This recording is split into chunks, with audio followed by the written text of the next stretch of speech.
Hello friends, আসসালামু আলাইকুম। আজকে আপনাদের সাথে শেয়ার করব কিভাবে এনআইডি কার্ড বা জাতীয় পরিচয়পত্রের ঠিকানা পরিবর্তন করা যায়।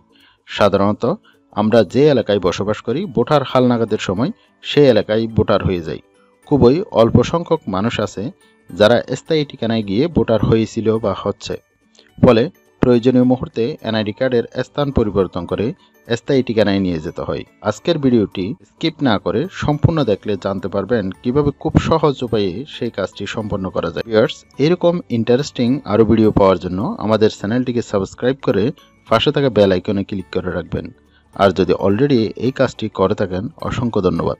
চলুন আমরা মূল টপিকে ফিরে যাই। ভিউয়ার্স, অ্যাপ্লিকেশনটি করার জন্য আপনাকে একটা ফর্ম ডাউনলোড করতে হবে। সেই কাজটি আপনার হাতে থাকা স্মার্টফোন কিংবা কম্পিউটার ইউজ করে করতে পারবেন। আমি কম্পিউটার থেকে দেখিয়ে দিচ্ছি। এখানে আপনাকে প্রথমে আসতে হবে যে কোনো একটি ব্রাউজার। আমি গুগল ক্রোম ব্রাউজার থেকে দেখাচ্ছি। এই যে গুগল ক্রোম ব্রাউজার আসলাম। এরপর এখানে সে একটা অ্যাড্রেসে আসতে হবে, ecs.gov.bd। এই অ্যাড্রেসে গিয়ে এন্টার বাটনে প্রেস করবেন কিবোর্ড থেকে। বাংলাদেশ নির্বাচন কমিশনের ওয়েবসাইট এটা।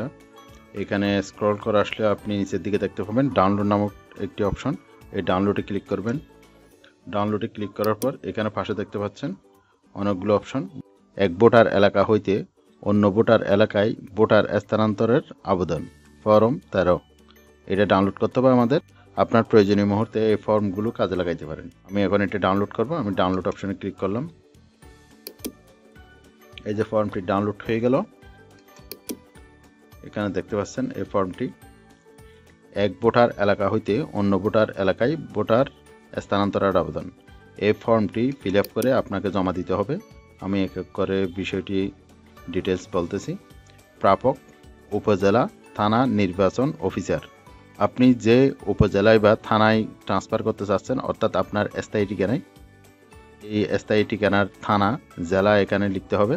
এরপর আবেদনকারীর নাম, আপনার এনআইডি কার্ডে যেই রকম নাম আছে সেই রকম এখানে এনআইডি কার্ডের নাম দিবেন এবং জাতীয় পরিচয়পত্র নম্বর। এনআইডি কার্ডের যেই নাম্বারটি আছে সেটা এখানে আপনি এখানে নিজ হাতে লিখবেন।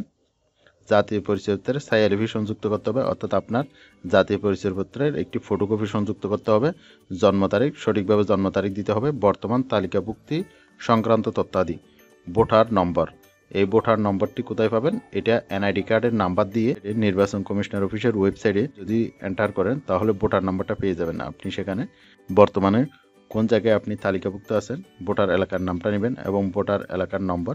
এটা যদি না পান, বর্তমানে ভোটার এলাকার নাম্বার আপনি মেম্বার থেকে, মেম্বার বা কাউন্সিলর থেকে এই ভোটার এলাকার নাম্বারটা নেবেন। উপজেলা, থানা, জেলা এগুলো দিবেন। গ্রাম বা রাস্তার নাম্বার, বাসা বা হোল্ডিং নাম্বার, বাসার নামটা দিবেন। বাসা যদি না থাকে তাহলে আপনি যে এলাকায় আছেন সেই এলাকায় ওই বাড়িটাকে মানুষ যে নামে ডাকে সেই নামটা এখানে বসাই দিবেন। যে এলাকায় বা স্থানান্তর হইতে ইচ্ছুক, অর্থাৎ আপনি যে এলাকায় স্থানান্তর হইতে ইচ্ছুক সে এলাকার ঠিকানাটা এখানে দিতে হবে। অর্থাৎ আপনার স্থায়ী ঠিকানা, জেলা, উপজেলা বা থানা, সিটি কর্পোরেশন দিবেন। সিটি কর্পোরেশন নামটা দিবেন এবং ওয়ার্ড নাম্বারটা এখানে বসাই দিবেন।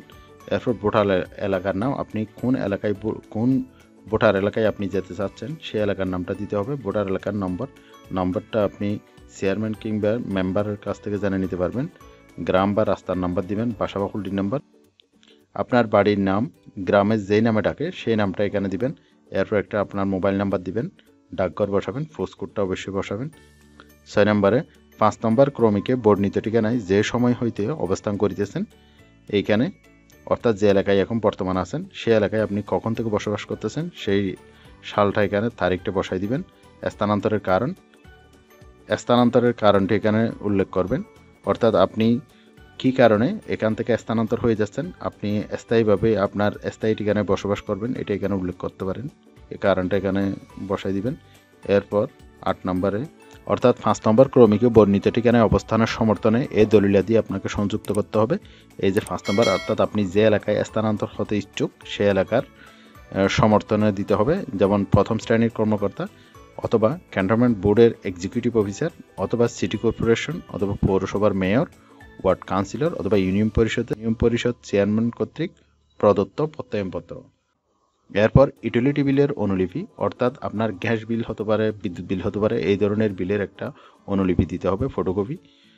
বাড়ি ভাড়া রসিদ, চৌকিদারি কর রসিদ, পৌর কর রসিদ ও অন্যান্য বাড়ি ভাড়া রসিদ। যদি আপনি ভাড়ায় থাকেন তাহলে বাড়ি ভাড়া রসিদ, অথবা আপনার পৌর কর রসিদ থাকবে, পৌর কর রসিদ যে কোনো একটা রসিদ দিয়ে দিবেন।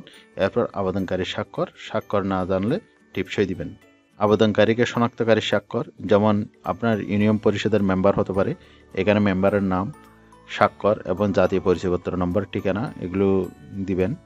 প্রাপ্তি স্বীকারপত্র, অর্থাৎ আপনার কাগজপত্রগুলো আপনি যেখানে জমা দিবেন, যিনি গ্রহণ করবেন তার নাম এবং তার আবেদন ফর্ম নাম্বার দিবে, আপনাকে গ্রহণকারী স্বাক্ষর দিবে। এই ফর্মটি ফিল আপ করে যাবতীয় প্রয়োজনীয় ডকুমেন্টসগুলো নিয়ে যখন আপনি নির্বাচন কমিশনার অফিসে জমা দিবেন, তখন পরবর্তীতে তারা একটা ডেট দিবে, সেই ডেট অনুযায়ী আপনি গিয়ে তাদের সাথে যোগাযোগ করে আপনার এনআইডি কার্ডটি ট্রান্সফার হয়েছে কিনা জানতে পারবেন। হোপফুলি ভিডিওটি আপনাদের অনেক উপকার আসবে। ভিডিওটি ভালো লাগলে অবশ্যই একটি লাইক দিয়ে চ্যানেলটি সাবস্ক্রাইব করে পাশে থাকা বেল আইকনে ক্লিক করে রাখবেন, যাতে আমাদের পরবর্তী ভিডিওর নোটিফিকেশন আপনি খুব সহজেই পেয়ে যেতে পারেন। আজ এই পর্যন্তই, দেখা হবে পরবর্তী কোনো ভিডিওতে। সে পর্যন্ত ভালো থাকুন। আল্লাহ হাফেজ।